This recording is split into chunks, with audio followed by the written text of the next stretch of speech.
اس سے پہلے سورہ بقرہ کی مختلف آیتوں کا خلاصہ پیش کیا گیا۔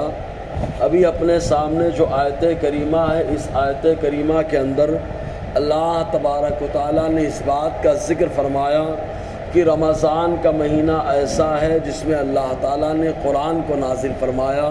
اب قرآن کا نزول کس انداز میں ہوا تو اس سلسلے میں دو تین اقوال ملتے ہیں۔ پہلا قول یہ ملتا ہے کہ اس کے نزول کا آغاز رمضان کے مہینے میں ہوا، اور دوسرا قول یہ ہے کہ اللہ تبارک و تعالیٰ نے پورا قرآن آسمان دنیا پر رمضان میں اتار دیا، اور پھر وہاں سے حضور صلی اللہ علیہ وسلم کی بارگاہ میں دھیرے دھیرے 23 سال کی مدت میں آتا رہا۔ چنانچہ خود جبرائیل علیہ السلام کا طریقہ کار یہ رہا، بخاری شریف کی حدیث پاک، کہ وہ رمضان میں روزانہ آتے، حضور صلی اللہ علیہ وسلم کے پاس قرآن مقدس کا دورہ کیا کرتے تھے، حضور صلی اللہ علیہ وسلم کو سنایا کرتے تھے۔ تو بہرکیف یا تو رمضان میں قرآن کے نزول کی ابتدا ہوئی ہے، اور یا تو پورا آسمان دنیا پر اس رمضان میں اتارا گیا، اور پھر رفتہ رفتہ اللہ تبارک و تعالیٰ نے 23 سال کی مدت میں پورے قرآن کو نازل فرما دیا۔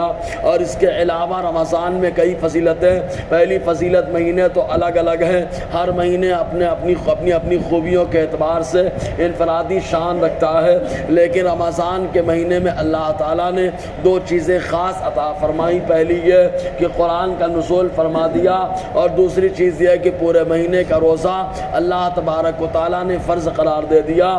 سراپا اس کا ہر لمحہ عبادت میں شامل ہوتا ہے۔ اللہ تبارک و تعالیٰ ارشاد فرماتا ہے، شہر رمضان الذی انزل فیہ القرآن، رمضان کا مہینہ وہ ہے جس میں قرآن اتارا گیا۔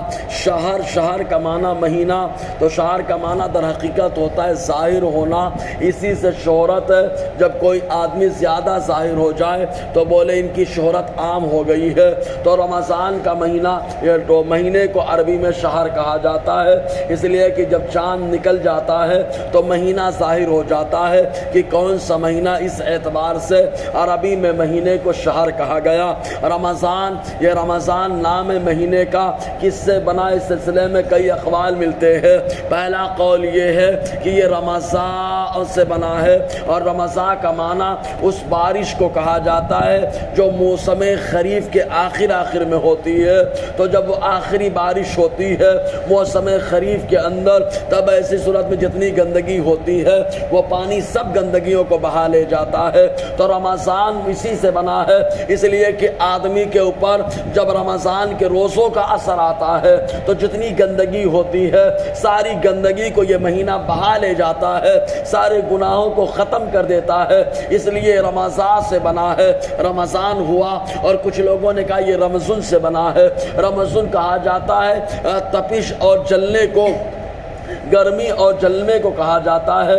تو رمضان کے مہینے میں تپش کا احساس اس انداز میں ہوتا ہے کہ آدمی بھوک بھی اس کو رہتی ہے، پیاس کا بھی احساس رہتا ہے، تو گرمی کا احساس شدت سے ہوتا ہے، جس کی وجہ سے اس کے بدن میں جو گناہ ہوتے ہیں وہ سب جل جاتے ہیں، ختم ہو جاتے ہیں۔ اس لیے اس کو رمضان کا مہینہ رمضان سے مشتق مان کر بنایا گیا۔ اللہ تعالیٰ فرماتا ہے رمضان کا مہینہ وہ ہے جس میں قرآن اتارا گیا۔ اس کے بعد ہدی للناس، قرآن کے اترنے کا مقصد کیا ہے؟ اللہ تعالیٰ نے قرآن کو کیوں نازل فرمایا؟ کیونکہ ہر چیز کا کوئی نہ کوئی مقصد ہوتا ہے۔ اگر وہ چیز مقصد سے ہٹ کر کے کام اس سے کیا جائے تو کہا جائے کہ اس کے ساتھ ظلم ہو رہا ہے۔ مثال کے طور پر ٹوپی جو ہے یہ سر کے ڈھکنے کے لیے بنائی گئی، اب اگر کوئی آدمی سر ڈھکنے کے بجائے اس کو پاؤں میں پھنسا کر گھومنے لگے تو بولا جائے گا کہ ڈھکنے کا تو کام کر رہا ہے لیکن اس کے ساتھ ظلم ہو رہا، اس لیے کہ یہ سر ڈھکنے کی چیز ہے، پاؤں ڈھکنے کی چیز نہیں ہے۔ تو اللہ تبارک و تعالیٰ نے قرآن کو نازل فرمایا، مقصد خود بیان فرماتا ہے، ہدی للناس، یہ لوگوں کے لیے ہدایت ہے۔ اس کے اندر ہر چیز کا بیان اللہ تبارک و تعالیٰ نے فرما دیا۔ اس کے ذریعے سے انسان جو فائدہ اٹھانے والا ہوتا ہے وہ فائدہ اٹھاتا ہے۔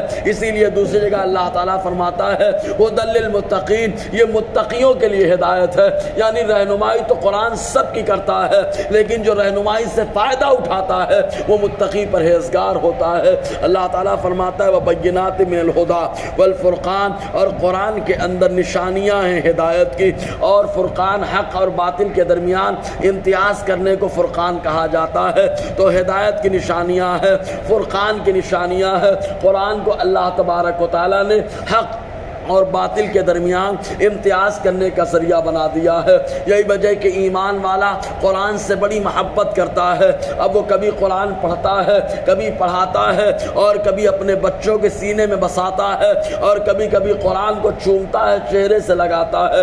جیسے کہ عثمان غنی رضی اللہ تعالیٰ عنہ کا طریقہ کار یہ رہا کہ جب بھی وہ قرآن مقدس کی تلاوت کرنے کے لیے بیٹھتے تو قرآن کو چومتے، اپنے سر پہ رکھتے، اپنے رخسانوں پر لگاتے، پیشانی پہ لگاتے، اور اس کے بعد قرآن مقدس کی تلاوت کا آغاز کرتے۔ تو اللہ تعالیٰ فرماتا ہے اس کے اندر ہدایت کی نشانیاں ہیں، فرقان حق اور باطل کے درمیان امتیاز کرنے کی نشانیاں ہیں۔ اب رمضان کا مہینہ کیسا، اس میں کیا حکم ہے، انشاءاللہ آگے گفتگو رہے گی۔ اللہ تعالیٰ ہم سب کو فیضان قرآن، برکات قرآن سے مالا مال فرمائے۔